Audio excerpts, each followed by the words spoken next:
Social connection isn't just about being likable or having natural charisma.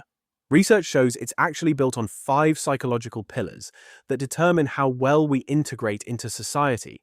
And understanding them changes everything about how we interact. That's fascinating because I've always wondered why some people seem to navigate social situations effortlessly while others struggle, even when they're trying their hardest. Well, recent studies have broken this down into what they call the social architecture of human connection. The first pillar, the blueprint of connection, is rooted in attachment theory. Basically, your early childhood experiences create a template for all future relationships. So you're telling me our childhood actually rewires our brain for social interaction? Exactly. And here's where it gets interesting.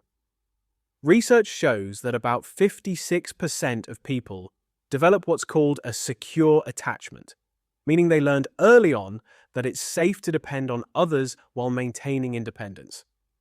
The other 44% develop various forms of insecure attachment patterns. Hmm, that explains why some people seem to push others away right when relationships start getting closer. Right. And that leads us to the second pillar, the echoes of the past. Studies show that up to 95% of our social responses are actually automatic, happening before we consciously process them. It's like emotional muscle memory. That must be why I sometimes find myself reacting to situations in ways that don't even make sense to me in the moment. Exactly. And this connects directly to the third pillar, the mind's shortcuts. Research has identified over 150 cognitive biases that affect our social judgments. For instance, the negativity bias means we give about 5 times more weight to negative social experiences than positive ones. Oh, wow. So that's why one awkward moment at a party can overshadow 10 positive interactions? Precisely. And here's where the fourth pillar becomes crucial, the currency of motivation.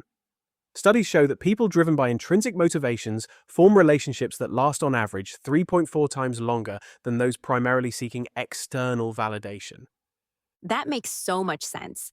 It's like the difference between joining a club because you love the activity versus trying to network for career advancement. And what's really fascinating is how this connects to the fifth pillar, the quest for purpose. Viktor Frankl's research showed that people with a strong sense of purpose were 3 times more likely to maintain stable social connections during times of crisis. I've noticed that in my own life.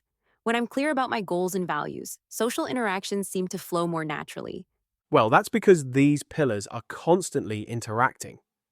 Recent neuroimaging studies show that when we engage in purposeful social connections, we activate multiple brain regions simultaneously. It's like a symphony of social processing. So, understanding these patterns could actually help us break free from unhelpful social habits. Absolutely. And here's the really encouraging part. Research indicates that just being aware of these patterns can improve social outcomes by up to 40%. It's like having access to your own psychological source code. That's actually really helpful, but I'm wondering, how do we avoid getting too analytical about all this in the moment? Well, studies show the sweet spot is what they call social metacognition, being aware of these patterns while allowing for natural interaction.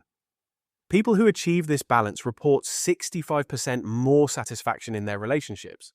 Like having a map but not staring at it while you're trying to walk?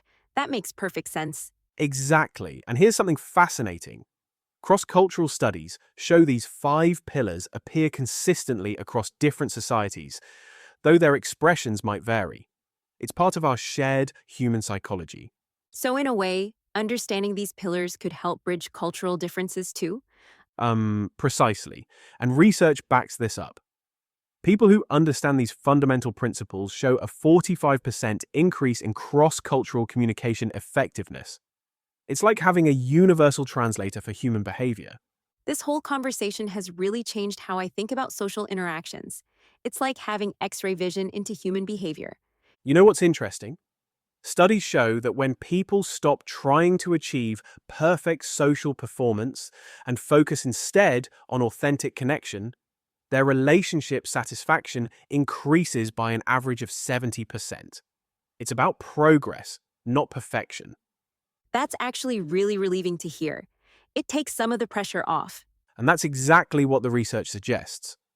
When we align our social interactions with these 5 pillars, we create what psychologists call sustainable social architecture, connections that naturally grow stronger over time.